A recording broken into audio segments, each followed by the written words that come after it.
striking back against violent home invasions, armed robberies, and carjackings. Terrifying and invasive for victims tonight, exposing the connection to organized crime. Good evening. We begin with insight into a Peel Regional Police investigation, a crackdown on an escalating and growing crime. It has led to multiple arrests. One of the accused just 14 years old. CTV's John Musselman joins us live from Peel Police headquarters with the story. John.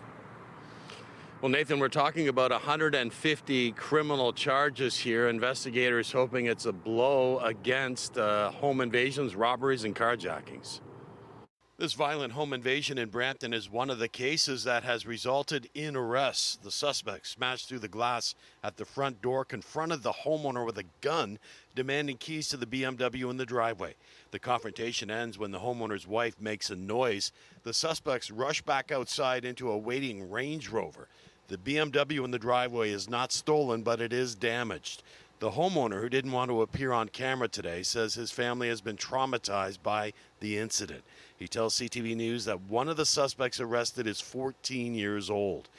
Today, Peel Police announced multiple arrests in connection with home invasions and carjackings in Brampton and Mississauga. The home invasions have involved individuals waking up to firearms being presented to them in their beds, children's at home being traumatized. It has forever changed the lives of some of these families and the children on the way they live on a day-to-day basis. Police say the accused are allegedly connected with an organized crime network. The investigation was dubbed Project Warlock. Here's a look at the numbers. 18 individuals arrested, 150 criminal code charges laid, 17 violent home invasions and armed robberies solved, 12 stolen vehicles recovered, $55,000 worth of stolen property recovered, and the seizure of 4 firearms. They would operate very similar to what you would consider a street-level gang. They frequented known areas, and their association usually seemed to center around some sort of crime. A small percentage of violent criminals is creating the majority of violent crime. Police say there have been 87 carjackings in Peel Region. That's nearly a 60% increase over last year.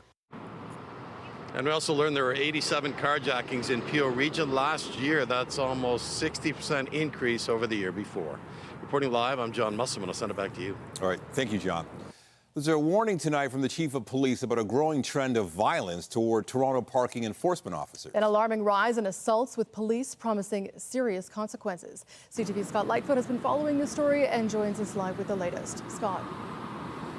Well, Natalie, no one wants to get a parking ticket. A lot of people are frustrated or angry when they get one, but police are saying far too many people are having the wrong response. We heard today from parking enforcement officers who said they've been pushed, they've been punched, they've had people drive their cars at them. The message from police is, if you want to fight the ticket, that's fine, just don't fight the person giving it to you. It's a common sight in this city, people getting a ticket for parking improperly, but according to police, assaults against those giving the tickets are also becoming far too common. Last year, we saw a troubling amount of assaults, with 46 members assaulted. And as of July 18th, 27 parking enforcement officers have been assaulted. In most of these cases, the member was assaulted while they served a parking ticket. This is unacceptable behavior. For the 370 parking enforcement officers in Toronto, it has become a constant concern. I was hit by a taxi cab who was trying to avoid getting a ticket. I approached the vehicle to try and issue the ticket, and instead of rolling his window down or staying put, he decided to try and peel off and hit me with his vehicle. I actually had a woman jump on my back and try to strangle me from behind. I gave the ticket, and as I'm walking away, I can hear the engine revving. And as I looked, he was going to hit me with the vehicle. Today, the chief of police and the head of the police union addressed the media, calling for a stop to this trend. It cannot be our parking enforcement officers that are continually targeted for doing their jobs. To risk jail for a $30 parking ticket is beyond anyone's understanding. Police admit drivers may be frustrated with traffic levels and difficulties finding places to park, but say that's no excuse to take out their frustration on parking enforcement officers. So while I appreciate frustration, and we all get that, resorting to violence and risking a criminal record and all the consequences that come to that is simply not acceptable behavior. And quite frankly, it's just not what Torontonians do. A simple message from police today: fight the ticket, don't fight the person giving it to you. And even though parking enforcement officers and police may have different roles under the criminal code, they are all peace officers, which means that the charges that can be laid for assaulting a parking enforcement officer and the legal repercussions that come with it are the same as if you assaulted a police officer. Reporting live downtown, I'm Scott Lightfoot. Natalie, back to you. Okay, thank you, Scott. Still ahead, trapped in traffic in Liberty Village. The call to City Hall to do something to get the neighborhood moving. But first, let's take a live look outside on this Tuesday night. We've had a lovely run of sunny weather these past few days, but we could see some showers move in tomorrow.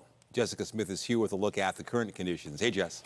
Hey, we've been watching this system kind of bubble up over the past few hours, sitting just west of Lake Michigan and now making its way across the Great Lakes.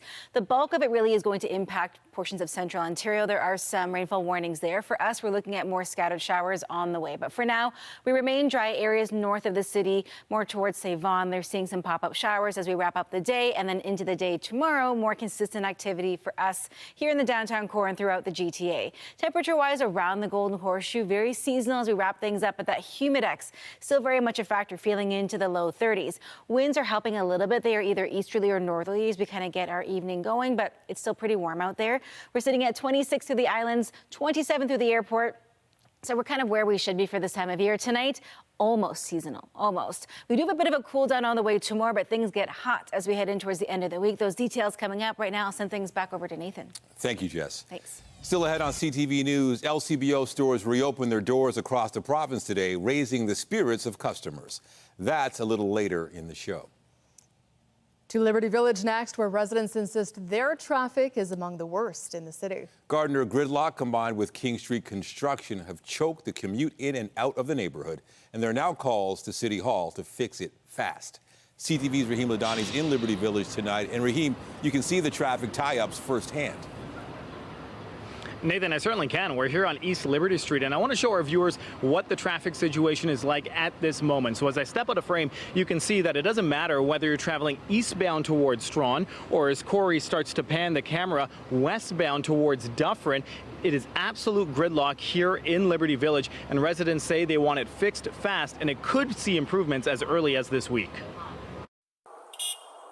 Terry just arrived in Liberty Village for work, and he's already planning for the slow commute home.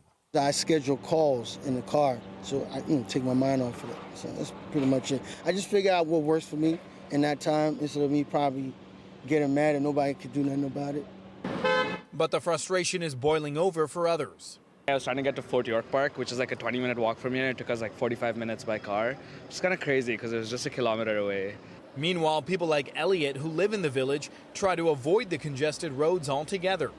You know, we have the option of remote or coming into the office. Nobody wants to come into the office with this traffic. Tightly packed condo buildings have added to the traffic chaos, which is now being compounded by construction on the Gardner and water main maintenance on King Street. The inability for folks to move around the neighborhood, and that has to be addressed with the seriousness and the urgency that it is being experienced. At council this week, Deputy Mayor Ozma Malik is bringing forward an action plan she says will improve the situation. It recommends the deployment of traffic agents, modifying traffic signal timing, and having better electronic signage to update motorists.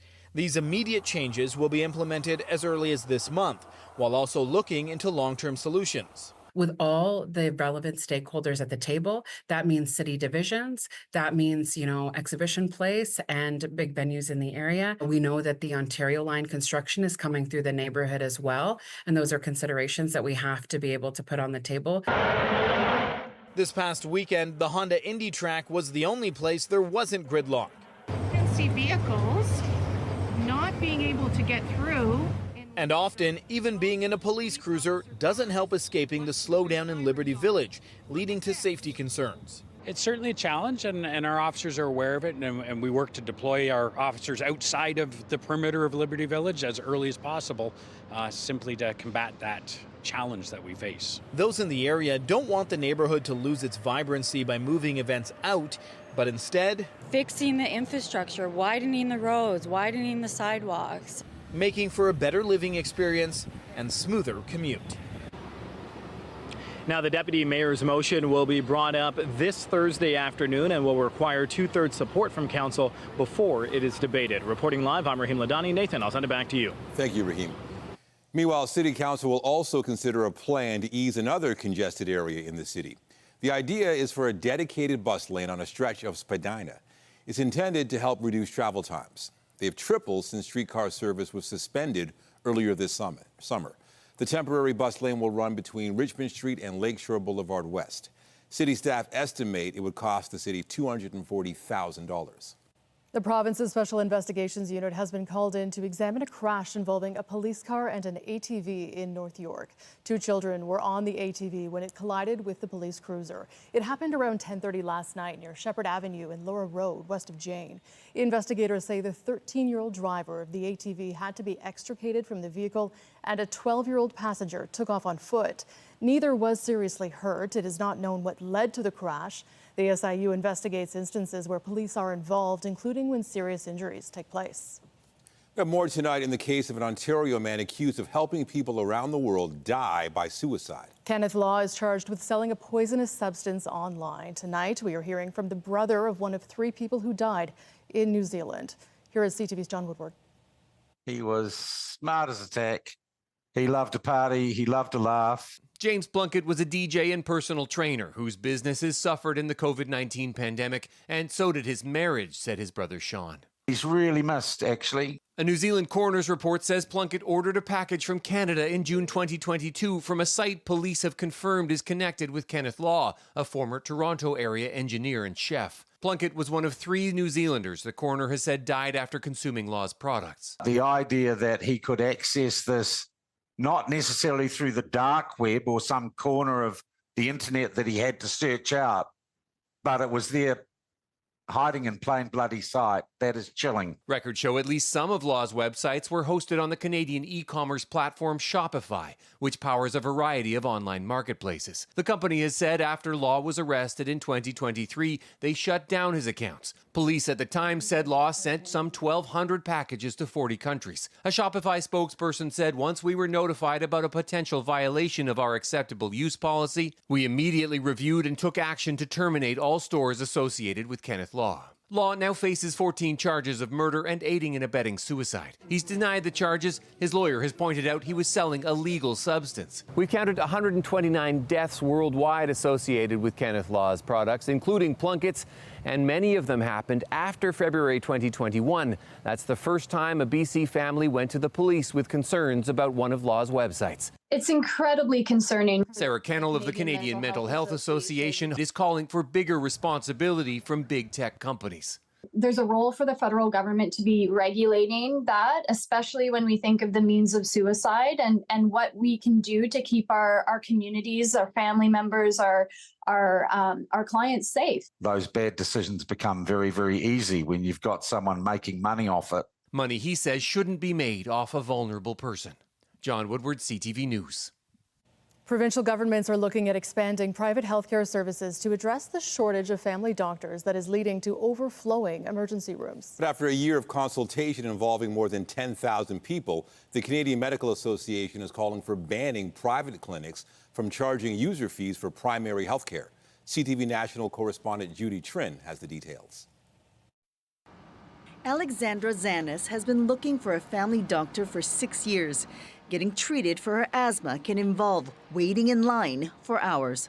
Quite a few times where you're seeking health care and you end up having to go to the emergency room because the walk-in clinics are also at capacity because of the shortage of family doctors.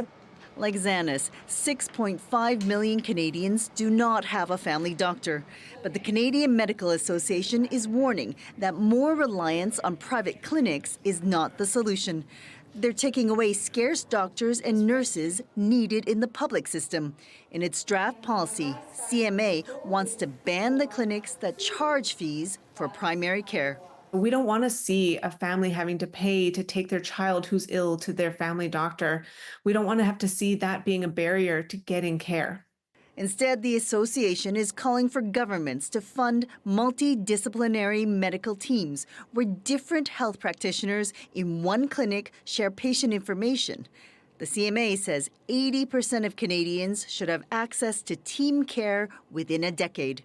Instead of trying to focus on how many people have a family doctor, how many people have access to a primary care team, which might include a dietitian, maybe it includes a physiotherapist, a counselor, a nurse. The CMA also says that if provincial governments cannot meet clinically approved times for surgeries and cancer treatments, they should pay to send patients to other provinces or even other countries to get faster care. That's what's happening in BC. Patients are being sent to Washington State for radiation therapy, and the government is footing the bill. Judy Trin, CTV News, Ottawa. Thousands of people were on the move today after being forced to flee wildfires in Alberta's Jasper National Park. We know the estimates of folks that left the Jasper area last night are between 18,000 and 25,000.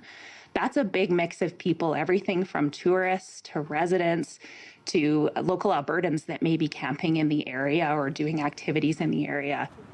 Everyone in the park was ordered out late Monday night, so were 4,700 residents of the Jasper town site. But today, the evacuees were told to turn back because there is no capacity to house them in neighboring BC. So reception centers are being set up in Grand Prairie to the north and Calgary to the south. Alberta fire officials say BC has its hands full with its own wildfires and evacuations. There were 397 wildfires in British Columbia as of this afternoon. 241 of them were out of control. The BC Wildfire Service warns a significant change in weather could cause more wildfire activity and make it difficult for crews to respond. The forecast is calling for extensive thunderstorms in the north and parts of the south. There were thousands of lightning strikes over the weekend after weeks of hot, dry weather. In Wisconsin, Kamala Harris kicked off her presidential campaign today. Harris spoke after becoming the de facto Democratic candidate, securing enough delegate votes to become the new nominee. CTV's Washington Bureau Chief Joy Malbin has the details. Arriving in battleground Wisconsin, it's a remarkable turnaround for the vice president, locking up enough delegate pledges to soon become the Democratic presidential nominee. We are here today to throw our support behind Vice President Kamala Harris. Senator Chuck Schumer almost giddy as the two top congressional Democrats endorsed Harris. I'm proud to strongly endorse Kamala Harris to be the 47th president of the United States of America. A generation younger than Donald Trump, the former prosecutor is already sharpening her case against him. As Attorney General of California, I took on the big Wall Street banks and held them accountable for fraud. Donald Trump was just found guilty of fraud on 34 counts. So hear me when I say, I know Donald Trump's type. Powered by money and support, new polling shows Harris and Trump are neck and neck after President Joe Biden stepped aside. But beating Trump won't be easy. After surviving an assassin's bullet, Republicans are solidly unified behind him, venting on social media that his campaign has to build a new strategy against Harris, calling her a liar and dumb. This Republican attacked her race. Biden said, first off, he said he's going to hire a black female for vice president, and that he just skipped over. What about white females? Are you suggesting she was a DEI hire? 100%. She was a DEI hire. This election will be about policies and not personalities. President Joe Biden has returned to the White House to address the nation tomorrow after stepping aside. He'll explain his reasons and what he still hopes to accomplish in the rest of his term. Joy Malbin, CTV News, Washington. Back here at home, and the return to normal at the LCBO, where stores reopened their doors today following an unprecedented strike for the Crown Corporation. More than 9,000 workers now armed with a new contract. Customers once again able to buy booze there after a two-week drought. CTV's Siobhan Morris has the latest. Pure bliss as booze rolled out the doors at the LCBO for the first time since July 5th. It's been a hard few weeks, as it is for everyone that works in the bar and restaurant industry. A historic strike by almost 10,000 LCBO workers put the hospitality industry in a bind. And to only be able to serve some vodka or some gin or this and that, you know, even though that we stocked up, you don't know what that party's going to drink. For some, pre-planning paid off. We had a healthy stock, so it wasn't that bad, but yeah, some products we ran out of, and it was just complicated to get them. While there were other places to grab a bottle of wine or some beers, it's just great because it's so close to me, so I don't have to travel all over the city. You know. A one-stop shop to restock the at-home bar. Whiskey, beer, what Whiskey else mainly. is in there? Wine. I wasn't desperate, but it's good to know that back in business. But for the owners of the Arch Cafe in Kensington, things were getting desperate, losing customers and thousands of dollars. Because we were running out of the stock, and it was really hard to get stock because there was nowhere else that we could get something. We did find support for striking workers among shoppers. Particularly concerned about the number of part-timers and the low wages, and I think that was legitimate. The new contract for LCBO workers includes an 8% pay raise over 3 years, converting 1,000 casual jobs to permanent part-time, and a guarantee to keep stores open. Gaines Opsu says wouldn't have been possible without a strike. She's just charming in there, happy to be back at work. But the government refused to budge on selling pre-mixed booze in grocery and convenience stores. As part of this new deal, the government and union have set up a task force to look at new ways to sell alcohol. It might mean new stores or pop-ups, but all with worker involvement. Siobhan Morris, CTV News. Want to head to Scotiabank Theatre and CTV's Andrea Case. Hey, Andrea. Go ahead. No. Take it away. I jumped the gun there, Nathan. I was so excited. I jumped the gun. Look who I have. I'm a little excited. I have. What's your name? My name is Ryan Reynolds. Hi, I'm Hugh. And what brings you to Toronto, fellas? Well, we're here for the Canadian premiere of Deadpool and Wolverine. Yeah.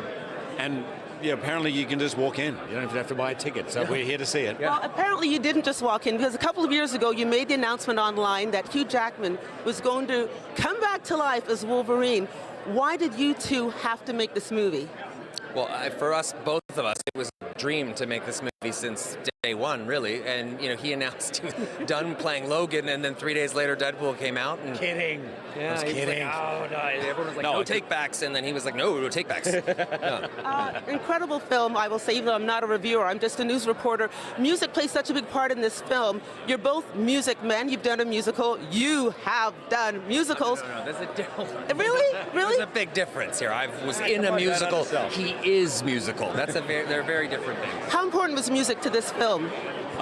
It has always been in all the Deadpool movies. Actually, put the mic here because he's really knows what he's talking about. Deadpool's driven. When we're writing the script, it's driven by music a lot of the time. Free Guys, the movie that Sean and I did, the first movie we did, and the whole thing was led by Mariah Carey's Fantasy. And then this one, I've had Madonna's Like a Prayer in my head for 6 years.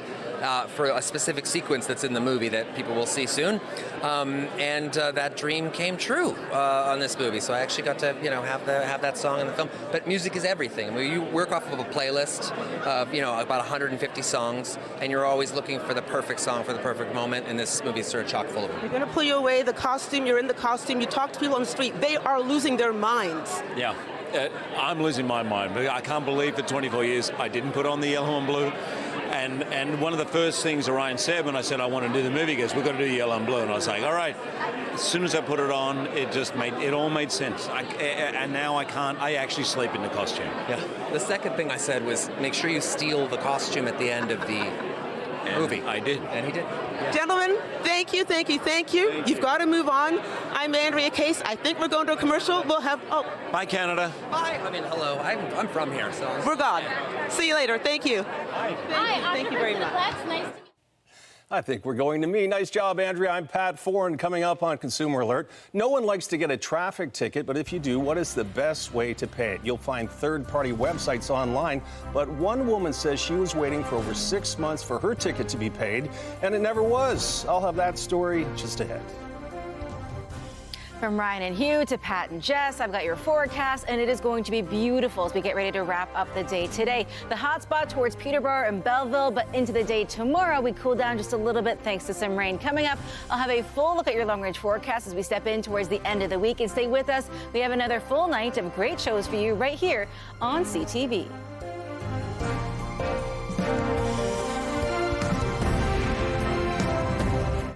As we heard earlier in the newscast, there is growing concern about a rise in violence against the city's parking enforcement officers. Whether it's for parking, speeding, or running a red light, no one likes to get a ticket. And you also need to be careful how you pay them. Here's Pat Foran and Consumer Alert. Pat. Thanks, Nathan and Natalie. When you get a ticket, you'll need to pay it, or you could have trouble renewing your driver's license. Whether it's for parking or speeding, you can pay a ticket online. You can also use a third-party service, but the city warns you don't need to. Sometimes if you Google something, you need to be careful. Xiao Yang of Richmond Hill says it was last October when she drove through a red light and got a traffic ticket for $325. She was about to travel to China to spend 6 months there, so she did a Google search to find a way to pay the ticket before she went. That time I was leaving for China very soon, so I decided to use a third party to help me to pay the ticket. With an added processing fee, Yang paid a company $335 with her credit card. But when she got back to Canada this spring, she found out the ticket was never paid. They didn't pay the money to the city, so I wanted my money back. If you Google paying a traffic ticket, you may see third-party websites that say for an added fee, they can process your ticket payment.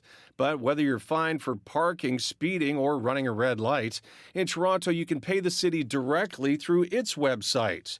The director of court services told CTV News, the city is not affiliated with third-party online payment platforms, accepting payments for tickets, early resolutions, or trial requests. Residents are advised to be cautious. Payment or disputes can only be made directly through the city's online portal. I wanted the $335 they didn't pay. When CTV News reached out to the third-party website, it said there were issues trying to pay the ticket and that Yang couldn't be reached while she was out of the country for 6 months. But after we contacted them, they gave Yang a full refund, which was great news for her. Thank you for everything you and your team has done for me in such a swift fashion. Thank you, CTV. I love you. You help me a lot. I'm so happy with that. And if you get a ticket for running a red light or a photo radar ticket for speeding, no demerit points are given. These tickets are for the owner of the vehicle and not the driver, so it won't affect your car insurance premiums. On your side, I'm Pat Foran. If you have a consumer story idea, email us at alert@ctv.ca. Okay, I want to circle back to just how fantastic it was to see Ryan Reynolds and Hugh Jackman on the red carpet downtown right now. We knew there was a possibility of getting them live. You know, all this work was done behind the scenes, but when it actually happened, I was surprised. It was, Andrea, case is on the case. Andrea, case is on the case. And it's so cool. And you're welcome for the forecast, Ryan Reynolds and Hugh Jackman. I did what I could. It's beautiful as we wrap up the day today. It's a little humid out there, but as we head into the day tomorrow and a little bit of rain makes its way through, we cool down a little. Not a lot, but a little. But if you're not a fan of the heat and humidity, tomorrow will be a welcome change. As we step in towards the rest of the week, though, and through the weekend, it gets hot. We could climb into heat warning criteria next week, but for now, it is beautiful outside, albeit a little bit warm out there. Earlier on today, some people out at Scarborough Bluffs getting into the water out there, getting their tan on, hopefully with lots of sunscreen on and lots of hydration. It's one of those days you want to spend a ton of time outside and do it. The summer season is so short, but make sure you're doing it safely, right? You want to get out there and enjoy the summer season with all of the things you need, all the tools we have available to us. Temperature-wise, as we head through the rest of our evening, it's pretty nice out there. We'll sit at about 27. It'll feel like 32 right now, so we're kind of in that sweet spot of that seasonal mark. Central and southern Ontario, not too bad. Right along kind of the line from Sault Ste. Marie to the border with Quebec, we're watching some showers, so they've got a bit of a cool down in that area. Tonight for us, we're close enough to seasonal, sitting at 19. We should be at about 17, and almost everybody across the board kind of hovering at or just above that seasonal norm with a pretty light wind as we head through this evening. Into the day tomorrow, we cool down. So we go from being seasonal to just below, and then we're watching for some scattered shower activity into the second half of our day. So your morning relatively dry, but into the afternoon through the early evening, we're watching for a few showers. But temperature-wise, we see a pretty significant cool down across the board, especially Owen Sound through areas through Waterloo Region, Bancroft, for example, Orillia, Parry Sound just at about 22 degrees. There's that line of showers right now. That's where the bulk of the rainfall warning is for Ontario as we head through this part of our evening. They get the brunt of this system. For us here in southern Ontario, more scattered showers as we kind of get into, again, that second half of the day. So not a wash by any means, but keep the rain boots handy. As we head through the rest of our evening, we're holding on relatively quiet. It's quite cloudy out there, but we have a bit of haze, kind of some extended wildfire smoke kind of in the upper layers of the atmosphere from Western Canada. For southern Ontario, it's just kind of the haze that you see out there. As we head in towards about 9 p.m. areas, just kind of north and west of the city, we'll see a few pockets of showers, but that's all. As we head into tomorrow morning, again, a little cloudy out there. The first wave of rain comes around noon, and then as we head in towards the late afternoon, we start to see another pop-up of showers, a line from Hamilton all the way up to Huntsville. As we head, though, into the early evening, it starts to move its way out. We get a little late-day sunshine, and then it's just hot and sunny. A beautiful summer forecast as we step in towards the end of the week and really right through the entire weekend. Temperature-wise, again, a little shy of seasonal tomorrow and our Thursday. A welcome change for some for those daytime highs. It's not a lot, but it is a noticeable difference when we have those extremes of heat throughout the summer season. Getting in towards Friday, though, it's a slow but steady climb towards those temperatures that are above seasonal. And as we head in towards Sunday and onwards, we are into the 30s, so it gets hot. I think we're sending things back over to Miss Andrea. Andrea, how's it going? It's fantastic. I'm here on the red carpet. Hugh and Ryan, I'm calling them by their first name now, Mr. Jackman and Mr. Reynolds. They're here for the premiere of Deadpool and Wolverine. Opens on Friday in theaters, only in theaters. You can't watch it at home, folks. We'll have more from the red carpet. Maury's taken up a lot of their time when we come back.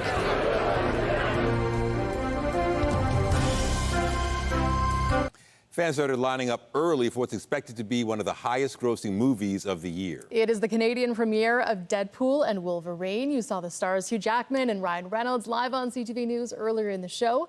They are now walking the red carpet at the Scotiabank Theatre. Let's go back to our Andrea Case. Andrea, a star-studded evening down there. What's happening right now? Ladies and gentlemen, I have the one and only Sean Levy from Montreal. But first of all, happy birthday to you. Okay, happy birthday. Thank God it's his no one is birthday joining today. in. It is my birthday today, and I can't think of a better way to celebrate it than to be here in Canada with the movie that has been the most gratifying one of my career. You've done so many films. You said Cheaper from the Shazam, shot here in Toronto.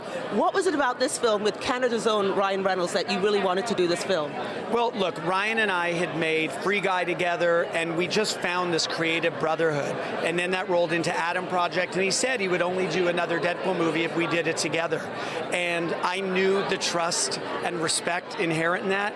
And I loved Deadpool before I ever met Ryan Reynolds. So this was the easiest yes of my career.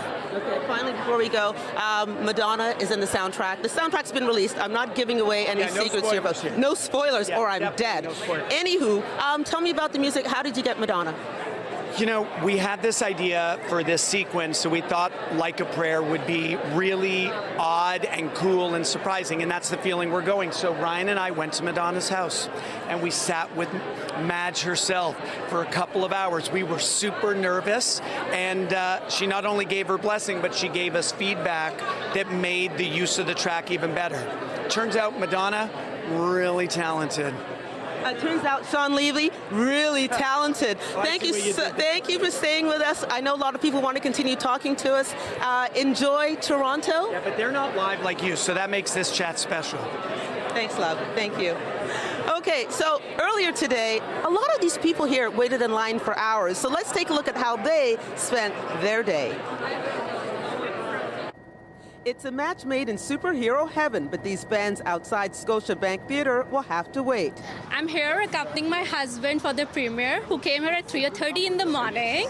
He's a crazy fan of Reynolds and Hugh, and he wants to be here first. but he just missed the spot by 5 people ahead of him who came at 2:30. Oh my God. I've been here since 5 a.m. Obviously, I'm very highly caffeinated, which is a good thing. The Canadian premiere of Deadpool and Wolverine will take place tonight.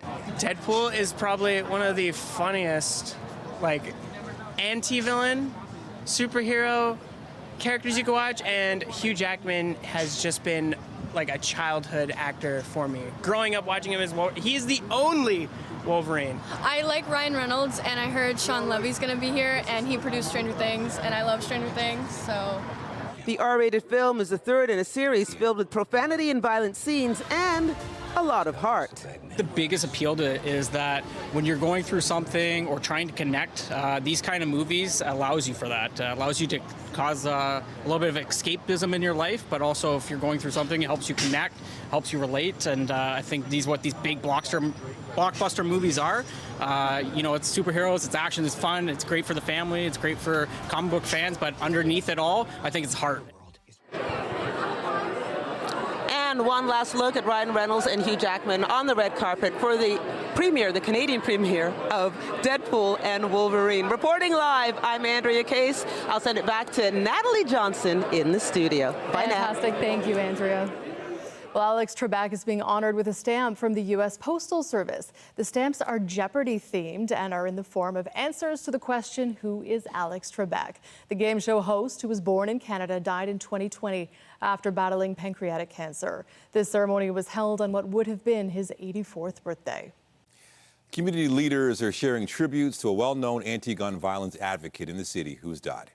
Louis March died over the weekend following a brief illness. The Scarborough resident was 68. March founded the Zero Gun Violence movement in 2013 to raise awareness about gun violence and work to reduce it and its root causes. March received several awards for his community service and advocacy, notably an Ontario Volunteer Service Award in 2008, as well as a City of Toronto Mayor's Community Safety Award in 2021. Today, the Toronto Raptors released a statement reading in part, Louis March was an elder of the Black community, a partner to everyone involved in the fight against gun violence, and a friend to anyone that felt the warmth of his smile. Louis was a leader in advocating for safer communities and connecting all of us towards a vision of having zero gun violence in our city. Louis' passion remains infectious and will serve as the core principle for continuing his work and honoring his legacy. And Mayor Olivia Chow posted online, Louis March embodied hope. He often said it was his purpose to support communities through the painful grief and traumatic impact of gun violence, and he worked tirelessly at the grassroots level to inspire people to work together and take action. Still ahead on CTV News, a cyclist search for a stolen bike that was ridden many miles in support of a special cause. That story just ahead. The home invasions have involved individuals waking up to firearms being presented to them in their beds, children's at home being traumatized. Updating our top stories now, Peel police have made 18 arrests in connection with home invasions and carjackings in Brampton and Mississauga. The suspects are allegedly connected to an organized crime network. Police say there have been 87 carjackings in Peel region this year.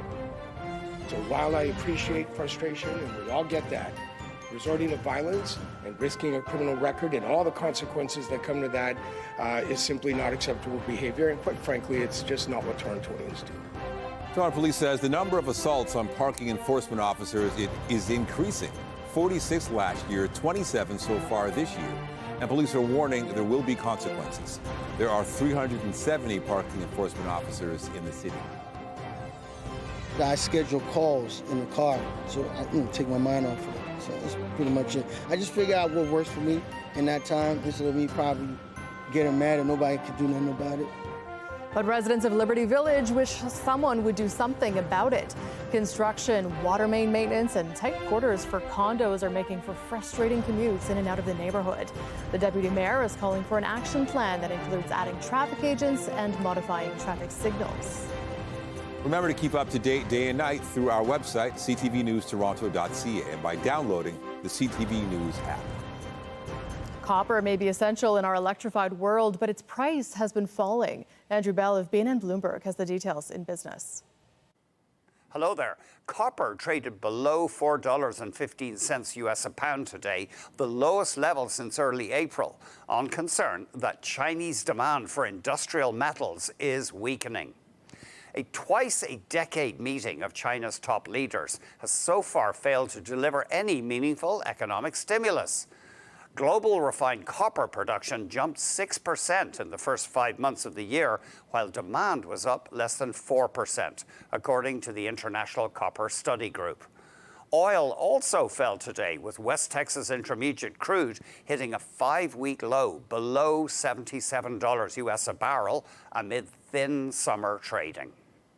On the markets, the Canadian dollar changed hands at 72.57 US cents, down just over 1/10 cent.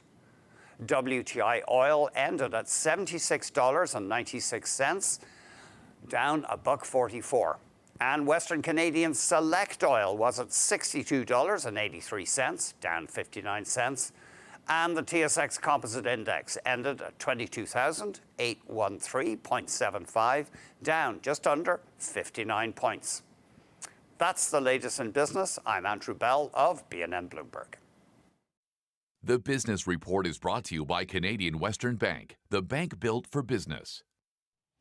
To the search now for a stolen bike that for one Etobicoke woman was much more than just 2 wheels. Over thousands of kilometers, the bike helped her raise thousands of dollars for a cause close to her heart. CTV's Beth McDonnell has the story. It looks like they kicked in the door and the bolt broke right out of the door.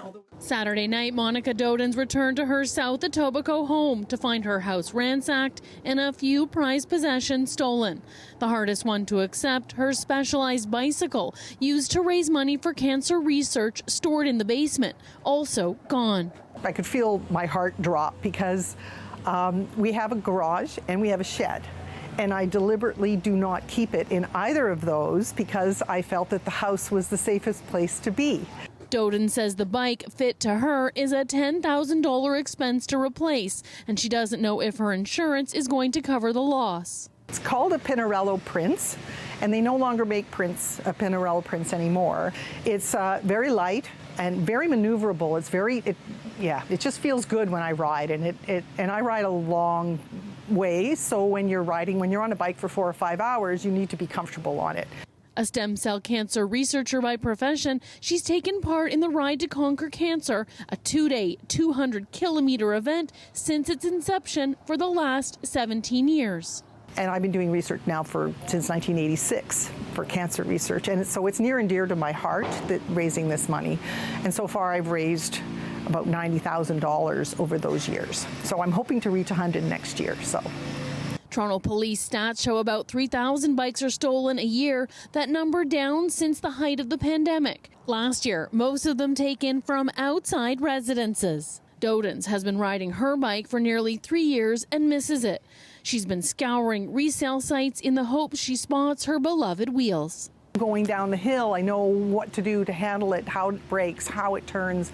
So that's where I'm going to miss, and I'm going to have to relearn if I get another bike. But fingers are crossed that somebody's going to see it. So she gets her bike back. Beth McDonnell, CTV News. Just ahead, who will carry the flag for Canada at the Paris Olympics, and which Canadian superstars expected to sing? We preview Friday's opening ceremony of the Summer Games. Tonight, combining football, fundraising, and fun. People on the sidewalk say, hey, it's the guy with the bucket. Money. Thank you. A cross-country tour to score a touchdown for cancer research. Later on CTV National News. We got some breaking news and a traffic alert tonight. Several ramps on the Gardiner are closed around the area of Jameson and the Expressway. And that's where police say a pedestrian was struck. Fire and paramedics are also on scene, so drivers should expect delays on the highway this evening. Well, finally tonight, the countdown is on for Friday's opening ceremony at the Paris Olympics. And tomorrow we will find out who is going to lead Team Canada during the opening ceremony on the Seine River. It is, of course, considered a huge honor to carry the flag for this country. At the last Summer Games in Tokyo, Nathan Hirayama and Miranda Ayim were Canada's flag bearers. But as for who it will be this time, the Canadian Olympic Committee will announce the names at 1 o'clock tomorrow afternoon.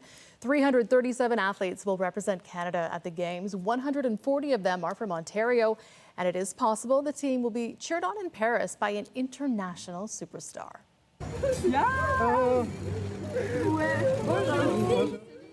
Celine Dion is in the City of Light, and there are reports she will perform at the opening ceremony. If so, it would be Dion's first performance since she was diagnosed with stiff person syndrome at the end of 2022. Dion vowed to take the stage again in her recently released documentary. And the Eiffel Tower will be featured prominently during the Games, but the famous landmark is getting some extra attention already. People in central Paris were given a celestial treat last night when the moon passed through the Olympic rings on the iconic monument. The beach volleyball competitions will be held at the foot of the Eiffel Tower. Pieces of steel taken from it are also being used in the Paris 2024 medals. Hard to believe it's just a few days away, the opening ceremony. Can't wait. It'll be fantastic. It'll be so cool. And this is my favorite time of year because I love the Summer Olympics, all the sports, and I vicariously live through all of those very talented athletes. So if you want to do your own version of the Olympics at home over the next couple of days, it'll be really beautiful outside, with the exception of tomorrow and a little late day rain, but not a wash by any means. And the good news is, as we head in towards the rest of our weekend, it is going to be beautiful, but it is going to get hot. For now, some scattered showers in and around southern Ontario, again predominantly affecting the GTA into the second half of our day tomorrow. Temperature-wise, we're sitting pretty seasonal at 27. Feels like 32, so it's hot, but not too crazy. And if you want to get up for a walk tonight, it'll be pretty nice. I'll send it back to you guys. Jess, be sure to join Omar Sachedina tonight at 11 for CTV National News, followed by Sean Leathong with our next local newscast at 11:30. In the meantime, our coverage continues anytime on CP24 and online at ctvnewstoronto.ca. For Jessica Smith and all of us here at CTV News, thank you for watching and have a good night.